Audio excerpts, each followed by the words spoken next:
Oh, I like your nails.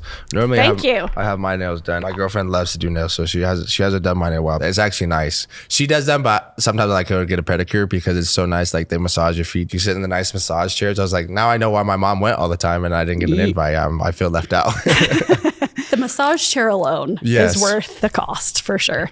But when it comes to aligning your spending with your values, right?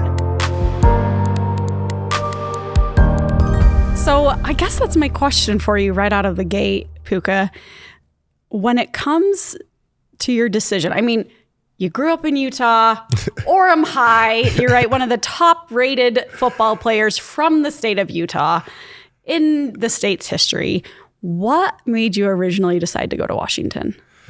I think growing up in Las Vegas definitely played a part of it. And then moving here to Utah was kind of unexpected for us. It wasn't really planned. My mom was like, yo, hey, everybody, we're packing up. We're going to Utah. It was right after my older brother Kai had graduated and he was coming here to BYU for his freshman year. So that's what I kind of believe it was. We were following my older brother to college and it made it a lot easier for my mom. But I think the want to just get out of Utah, moving here at such like a quick notice, I was like, man, I knew life outside of Utah, so I really wanted to get away. But then after experiencing it, I was like, man, I miss the mountains. I miss the snow. I miss being around my family and stuff like that. So that was definitely the draw that brought me back.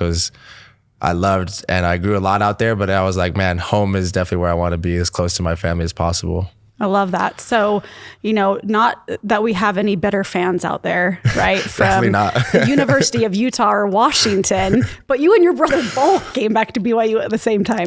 Yeah, it was wild. It was kind of something that my older sister had spoke about, but it was like we both had kind of mentioned to each other, like, yo, like this is like kind of a possibility for us both he was a grad transfer, he'd already graduated from the University of Utah, sadly, but it was an opportunity that he had, and then kind of we both made the decision like, and then my grandma had been diagnosed with ovarian cancer as well at that same time. So it was kind of just the writing on the wall was the path that we were taking was leading us back home. So it was weird how it all kind of fell into place, and then everything has just worked out ever since. So it's been a wild journey, but a beautiful one at the same time. I love that.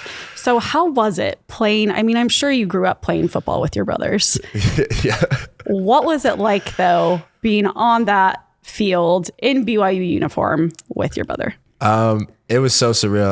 I just barely not too long ago was just going through like watching all of our games, and like the one game that sticks out to me the most is our Boise State game. Even though we ended up losing that game, Samson scored a touchdown, and we're lined up right next to each other, and I run like a deep crosser route, and he runs one right behind me, and Jaron throws it up to him, and like in the split second that I turned my head to look back, he's jumping over the defender and catches it in the left end zone, like right in front of our student section and stuff like that. And the raw emotion that I feel like I have and when I score a touchdown is just pure screaming and enjoyment. I wanted to hug him. I started punching him. It was just so much enjoyment to watch him, to see him do that, and to be there right next to him, like in the same play on the same field, like for my mom to be right there on the sideline and see like that guy's wearing this. That's my brother. We got the same last name, going out there and doing what we'd love to do, and the thing that we've been doing in our backyard since we were little kids. Like it's so crazy to think about. Like not a lot of people get that experience. So there's been players that have played on the same team as their brothers, but to play the same position and to be on the field when we score touchdowns. And then the Virginia game too, we had the exact same stats, 107 yards and 1 touchdown. Like, I don't know. I wish I would have sent that to ESPN. Like, oh, I don't think this has ever been done before, but we did it. You did it. That's awesome. Family's important to you. I can tell just by the way you talk about them, yeah. Right? So is football just in your blood?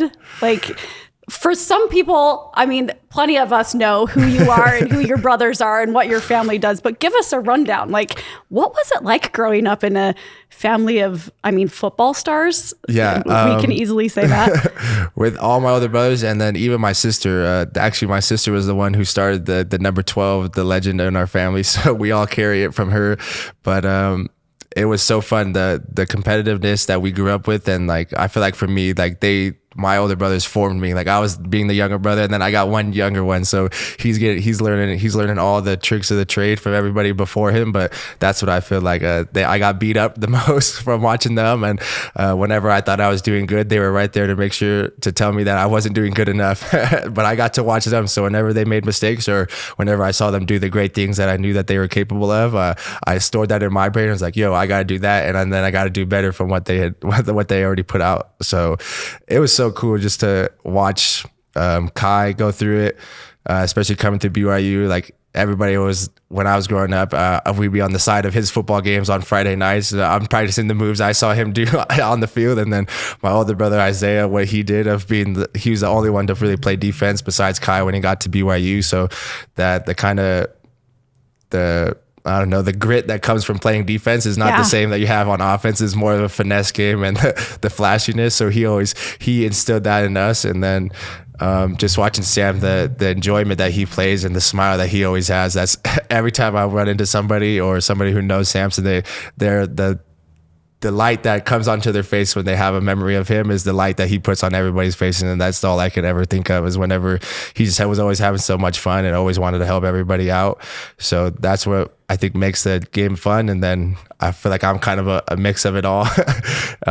Sometimes I think the grit comes a little too hard when I play offense, but it doesn't hurt too bad. But I don't know. They all influenced me a lot. And then it's weird to say that neither of my dad didn't play football. My dad was a 5'10" wrestler. That's awesome. My mom is about 6'1", maybe 6'2", and she played a little bit of volleyball, but there was no really football player. So some of that my dad instilled to us. He was our first football coach for all of us. And then that love that he had for wrestling kind of formed into football for all of us. I'm sure you guys had awesome wrestling matches growing up that turned into football games and so on and so on, right? Yeah, definitely. He was the best. Like that's probably where everybody learned how to be physical. My dad would wrestle all of us from a little age, whether we were in diapers or by the time we were already in middle school and stuff like that. He made sure to know that everybody knew that he was a top dog, and then everybody had to follow from him. I love it. So are you instilling that in your little brother, that you're the top dog and he better follow suit too? Yes, a little bit. Except that there's still dogs above. I feel like I'm the top dog, but I know that there's always ones above me. So it's good. As much as I try to instill to him that there's a limited knowledge that I have and that I've received from my older brother. So he takes it from me. And then as much as he might not love the lectures from me, he knows another one's coming because there's 3 other ones. So thankfully you have this little brother though, right? Yeah. To take some of the pressure off of you. Yeah, exactly. No, I'm kidding. Some of the beating had to get dispersed to him too. That's fair enough. I love it. So when it comes to all of your brothers, who's the better football player? You? Kai? Samson? Isaiah? I mean, what are your thoughts? I think it depends on how you kind of break down football, but sure. Overall football, it kills me to say this, but I think Kai would have to be the number 1 football player. I don't know how it works because he's supposed to be the first one and everybody should get better from there, but the overall and general athleticism that he has to move, and there's such a fluidness that I feel like I've tried to mimic from him, of the every way or he moves and the way he plays the game is just so like, it's like he's the natural born football player, and everybody's like, okay, we got to be built just like Kai. So that's what I've been trying to work for. And then I think pure talent at wide receiver, I would definitely say Samson. Just he has the length, he has the speed, and he showed it just not a couple weeks ago at their pro day. Like he's been able to put it all together. But if I was 6'4", I think me and Samson would definitely be neck and neck. Him being the closest to me, I think we would definitely push each other to the limit. But yeah, people are gonna see this, but I'll definitely give it to Kai. People are going to see it, and I think you need to give yourself some credit. And I'm sure if your brothers were sitting in the seat and not you, they'd probably choose you as well. So you guys are humble, and I love that. Tell me about that transition, though, coming back to Provo from Washington. Obviously, your family is a big part of the reason why you did that. What was that transition like for you? Just personally, academically, all of the above? personally, it was so weird. Like out of high school, I just barely got my license right after I graduated high school. So going out to Washington and then into the city, it was like my mom was like, "You really don't need your license." We had public transportation everywhere we went. The tram system, the buses, and me and my roommate had lived right really close to campus. So the life in Seattle is definitely way different than it was out here in Provo. Way more active, tons of people.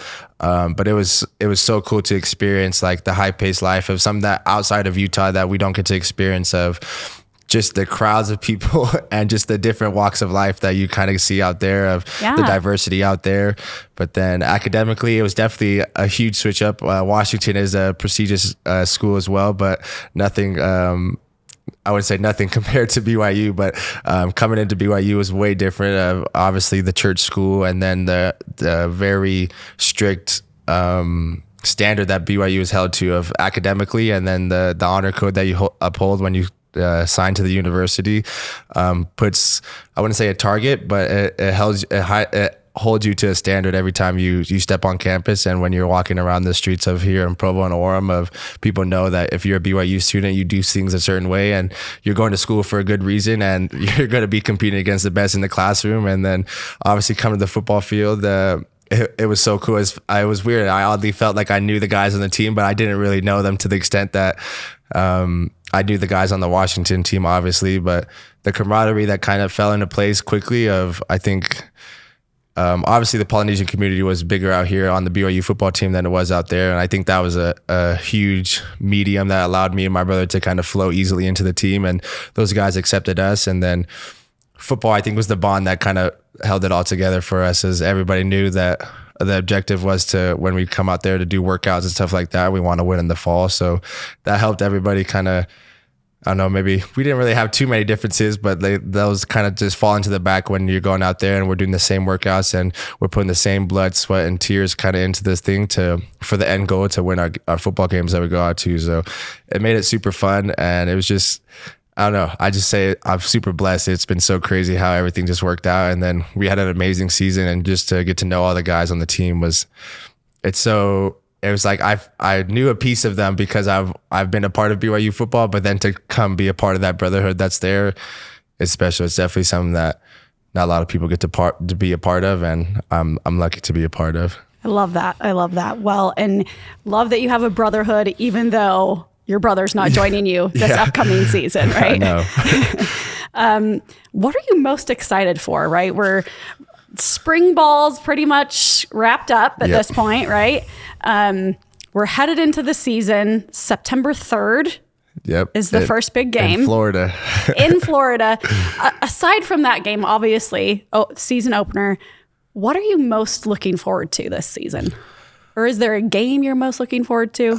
I think our first home game is definitely one game that is I'm most excited for. Obviously, playing in the Velodrome Stadium is so fun. We had the dog walk up at Washington, but I would definitely say it's nothing compared to our Cougar walk, and the way our fans come out and support us, and the energy that Coach Kalani brings to that, and just, it's so fun. I mean, my mom is always there, so I get to see my mom when we're walking up to the front of the stadium, and that kind of puts a huge relief over me. It was like, okay, that calms some of the nerves and stuff. And then that Baylor game is something that's been on my mind for a long time. Ever since we finished our season, that's when they got us when we went out there, but now we get them back in our home turf, and I'm excited for that one. Yeah, love it. Well, we're all excited. We're all excited to see you play for sure. Switching gears a little bit. Obviously, Mountain America Credit Union, a BYU football athlete. Why is this even a partnership? What is this? What's the purpose of all of this? Want to ask you a few questions about that. Part of that obviously comes with you meeting with one of our financial guides. Yep. Which you already had the opportunity to do a few weeks ago. Tell us a little bit about that meeting. What happened? What are your thoughts? That was huge. That was a huge eye opener for me. I had a lot of the things that we discussed are things that I haven't learned in school. So it was really interesting for me. But I just got a credit card. Yay! I thought I think it's actually a BYU credit card for exactly. all of you. This is Puka's credit card. BYU, you can get one, shameless plug, at any Mountain America branch. Go order your BYU card. Anyways. Go Cougs. Yes, go Cougs. Absolutely. But it was just super interesting to learn kind of, not really the ins and out of it, but that was kind of my first one, that the standard, the base general information, but to learn, just to look at where my finances go. When I first got into college, I had worked some part-time jobs in the summer, but they were mainly to pay for football fees or for trips that I was going out to. So there's no really idea of saving money for me at that point. And then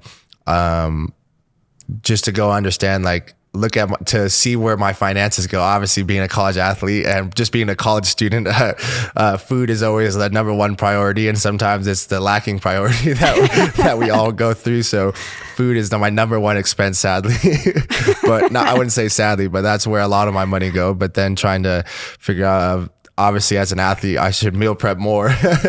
But and then being able to understand where saving my money and then making my money work for me at the same time is a huge priority. And then something that I want to be able to teach my little brother is like, I thought I had been making car payments. I had rented an apartment out in Seattle. So things that I thought would have built my credit that hadn't been reported to the bureau and stuff like that. So it was just to understand like how the financial world looks at my finances through the lens, I guess, of credit, and my personal finances, of trying to be able to understand I can't go eat out whenever I want all the time. Although I might have the finances, just being able to understand like what my priorities are and how my priorities need to line up with my financial purchases, I guess. Yeah. No, I think that's the hardest thing for all of us, right? When you actually take the time to step back and look at it, it's like, oh man, does my spending align with my values? Yeah, I know. That was one that really shocked me. I knew I spent a good amount of money on food, but that one definitely shocked me. I was like, man, I need to go grocery shopping more and stop snacking as much as I do. All those little quick runs to 7-Eleven definitely do add up, and a Starbucks coffee even just twice a week, they add up by the end of the month and stuff like that. Yeah. So, and then even just putting money away to make sure.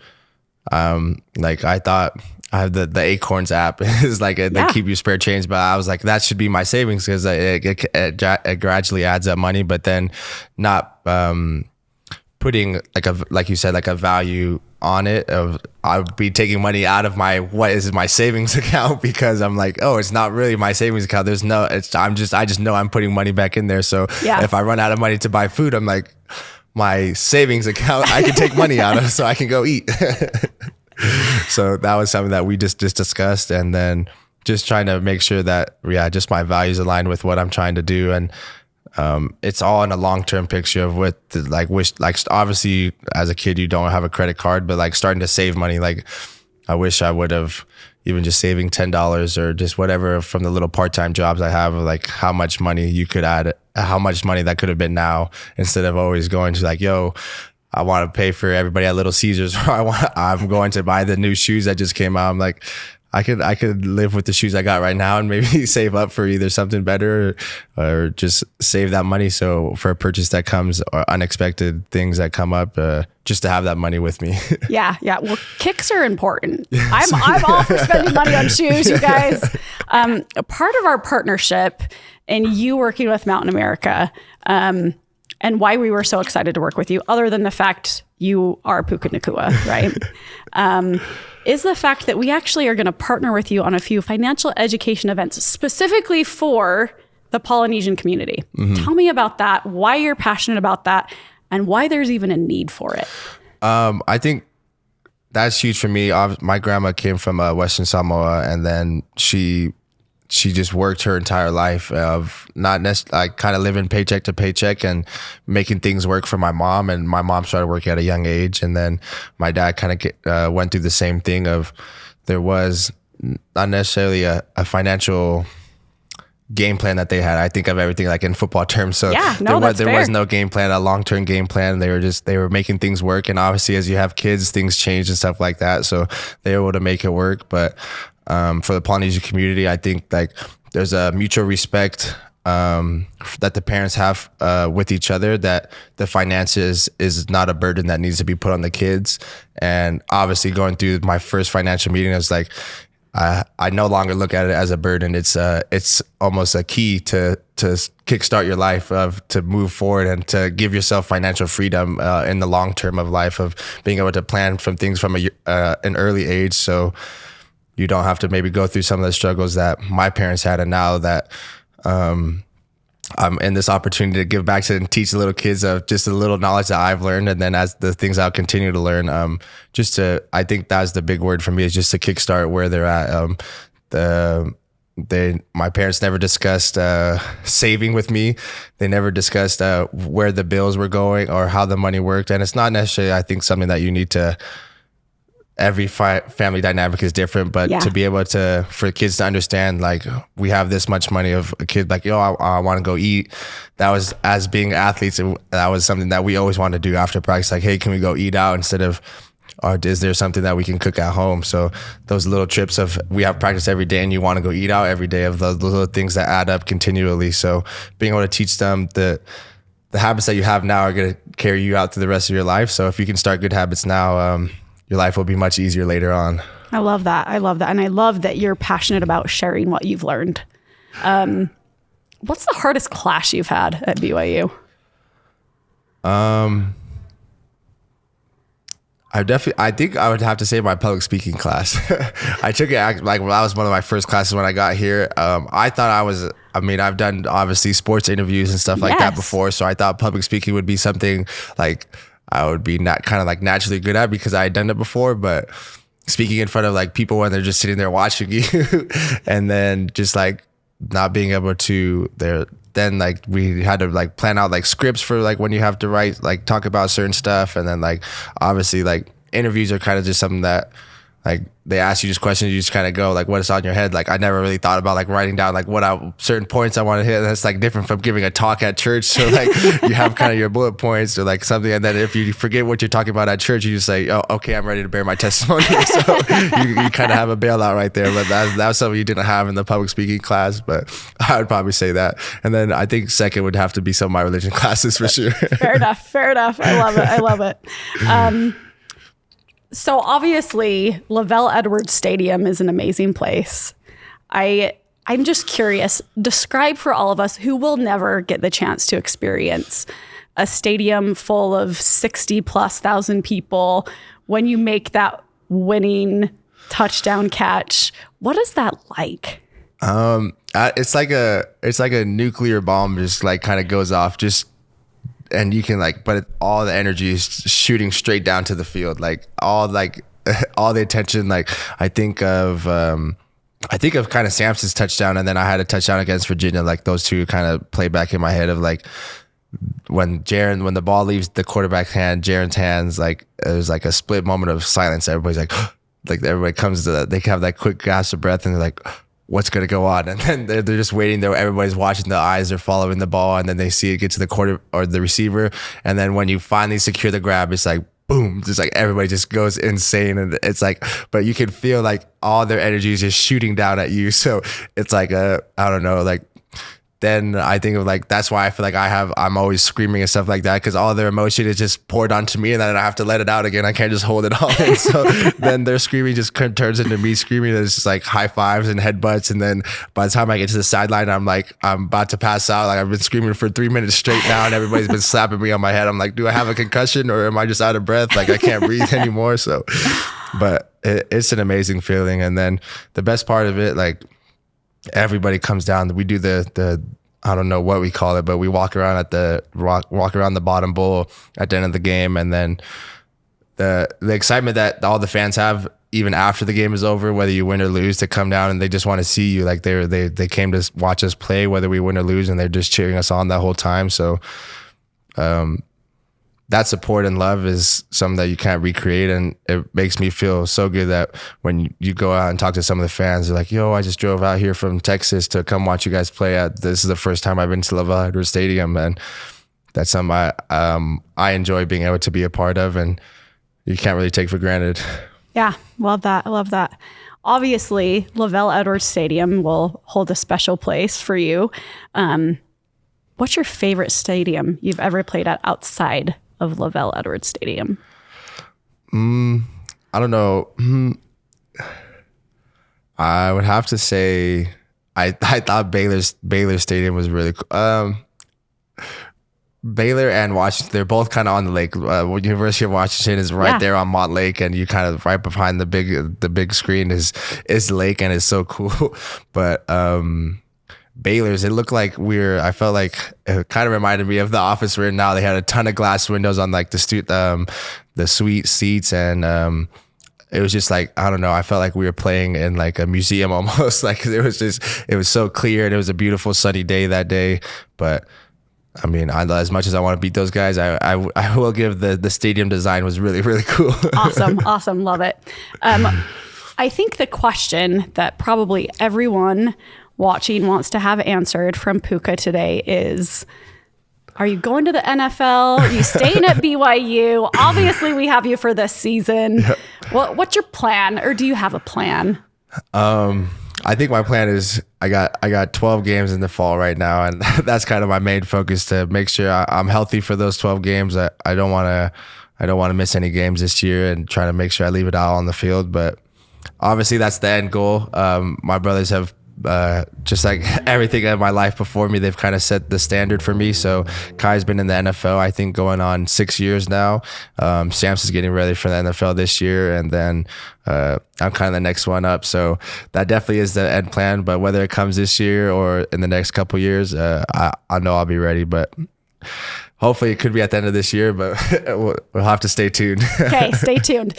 But when that does happen, what's the first thing you're going to buy? It's definitely got to be my mom. My mom's got to have a house. I don't know if it'll be where I'm playing, but hopefully my mom's still here. I definitely, that would be a nice, I think, an investment property for me, is my mom's home. But she definitely needs, she's sacrificed ever since my father passed away. She sacrificed her time and energy for us boys and her kids. So I think it'd definitely be nice to put her up in a home where she can relax and enjoy the things that she wants to do now that she won't have any of us to worry about. I love that. I can tell that you respect and love your mom so much. I would say I think I'm my mom's favorite son. I'm number one mama's boy. Would you say that your brothers feel that way too? Yeah, I think so. I love it. So, Puka, I know we are short on time with you because, I mean, you got class to go to, you got a girlfriend to entertain, you got football, you got to practice, all the things.